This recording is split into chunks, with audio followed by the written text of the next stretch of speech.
Avez-vous déjà eu l'impression qu'il y avait une lutte invisible autour de vous? Un conflit entre des forces qui se battent pour votre âme. Depuis la nuit des temps, l'humanité fait face à un ennemi rusé et implacable qui tente de détourner les hommes de leurs desseins divins. Il utilise la tromperie, les tentations et les distractions pour nous éloigner de la vérité. Mais la bonne nouvelle est que Dieu ne nous a pas laissés seuls dans cette bataille. Dans la vidéo d'aujourd'hui, nous découvrirons ensemble qui est le pire ennemi de l'homme et, surtout, comment le vaincre.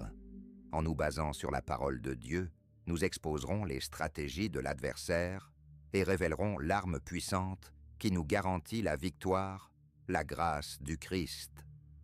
Si vous voulez découvrir comment résister au mal, vivre pleinement en présence de Dieu et expérimenter la vraie paix que seul le Christ peut donner, alors cette vidéo est faite pour vous.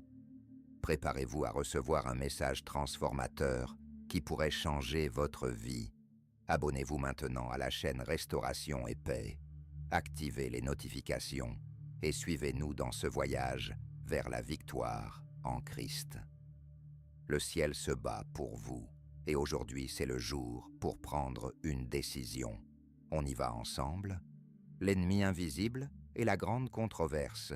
Depuis la chute de l'humanité, Dieu a annoncé une confrontation continue entre le bien et le mal. Cette prophétie ne se limitait pas à l'Éden, mais englobait toute l'histoire de l'humanité, révélant l'intense conflit spirituel qui transcende les générations. En péchant, l'homme s'est aligné sur Satan et a participé à sa rébellion contre Dieu. Si le Seigneur n'était pas intervenu, l'humanité serait restée alliée à l'ennemi, sans aucune résistance au péché. Genèse 3, 15.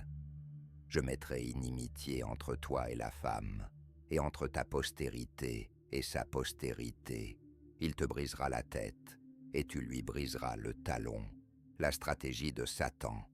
Satan cherche des adeptes pour renforcer son opposition au royaume de Dieu. Tout comme il a trompé les anges déchus, il a également trompé l'humanité en la tentant de pécher. Cependant, la déclaration divine, selon laquelle il y aurait une inimitié entre lui et la progéniture de la femme, signifiait que ses efforts pour corrompre complètement l'humanité seraient vains. Dieu établirait des moyens permettant à l'homme de résister aux mauvaises influences. 1 Pierre 5,8 « Soyez sobres et vigilants.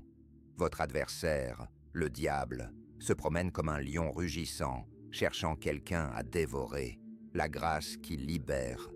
Les êtres humains ne peuvent se libérer de la domination de Satan que par la grâce divine. Le Christ implante dans nos cœurs le désir de se détourner du mal. Sans cette transformation, nous resterions serviteurs du péché. Mais la puissance de Dieu nous fortifie pour résister et combattre l'ennemi. La nouvelle naissance spirituelle génère une bataille intérieure. L'Esprit de Dieu nous permet de rejeter ce que nous acceptions passivement auparavant. Éphésiens 2, 8 « Car c'est par la grâce que vous avez été sauvés par la foi. Et cela ne vient pas de vous, c'est un don de Dieu.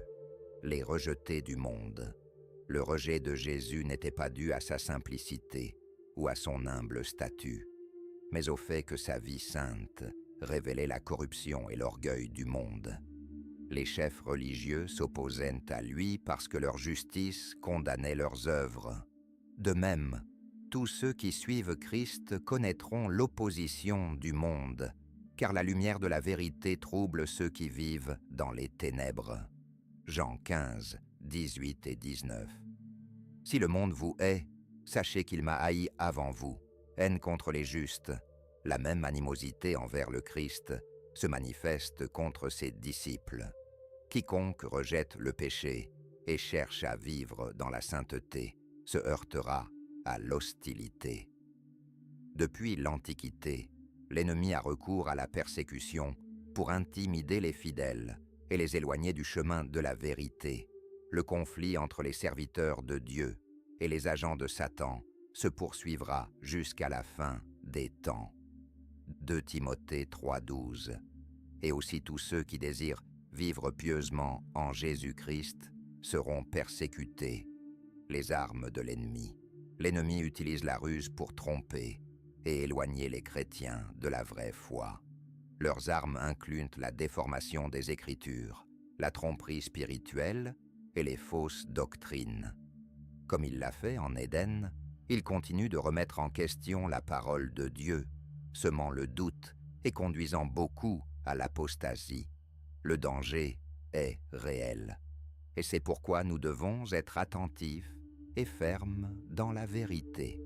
2 Corinthiens 11, 14 à 15. Et ce n'est pas étonnant, car Satan lui-même se déguise en ange de lumière. Ignorance spirituelle. De nombreux chrétiens ignorent la gravité de la guerre spirituelle dans laquelle ils sont impliqués. Satan s'infiltre dans les foyers, les églises et les nations, semant la discorde et la destruction, alors que la plupart ignorent ses actions. Cette négligence permet à l'ennemi d'opérer librement, sapant la foi et détournant les âmes du chemin du salut. Osée 4,6. Mon peuple est détruit parce qu'il manque de connaissances. Le danger de la conformité au monde. L'engagement envers les valeurs du monde affaiblit la foi et expose les chrétiens à une mauvaise influence. Lorsque nous fréquentons ceux qui ne craignent pas Dieu, nous courons le risque de perdre notre sensibilité spirituelle. La familiarité avec le péché le rend moins répugnant et nous nous éloignons progressivement de la vérité. Le véritable disciple du Christ doit rester ferme et éloigné des pratiques qui déshonorent Dieu. Romains 12, 2. Et ne vous conformez pas à ce monde, mais soyez transformés par le renouvellement de votre esprit. La réalité du combat spirituel. Le véritable ennemi, ce ne sont pas les gens, mais les forces spirituelles maléfiques qui opèrent derrière eux. Le monde ignore cette réalité, mais la Bible nous met en garde contre la nécessité d'être vigilants. Satan travaille sans relâche pour éloigner les chrétiens de la communion avec Dieu, en utilisant des astuces subtiles pour saper leur foi. La seule façon de résister est d'être spirituellement préparé et revêtu de l'armure de Dieu.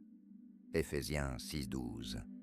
Car nous n'avons pas à lutter contre la chair et le sang, mais contre les principautés, contre les puissances, contre les princes des ténèbres de ce siècle. Victoire en Christ. Jésus a affronté et surmonté toutes les tentations de Satan, s'assurant que ses disciples puissent eux aussi triompher. Le diable ne peut forcer personne à pécher, et ceux qui s'appuient sur Christ trouvent la force de résister. La victoire a déjà été remportée sur la croix, et quiconque reste en Christ peut vaincre le mal. La promesse finale est que le royaume de Satan sera détruit et que Christ régnera pour toujours. Jacques 4,7. Soumettez-vous donc à Dieu, résistez au diable et il fuira loin de vous. L'appel à la sainteté. Dieu nous appelle à vivre dans la sainteté et à nous séparer du mal. Notre loyauté envers lui doit être inébranlable, quelles que soient les difficultés et les persécutions auxquelles nous pouvons être confrontés. Christ a surmonté toutes les tentations de Satan et nous donne la force de triompher également. Sa victoire sur la croix nous garantit la rédemption et la puissance de résister au péché. 1 Pierre 1, 15-16 dit « Mais, comme celui qui vous a appelé est saint, soyez saints dans toute votre conduite, car il est écrit « Soyez saints, car je suis saint ». L'invitation à l'abandon total.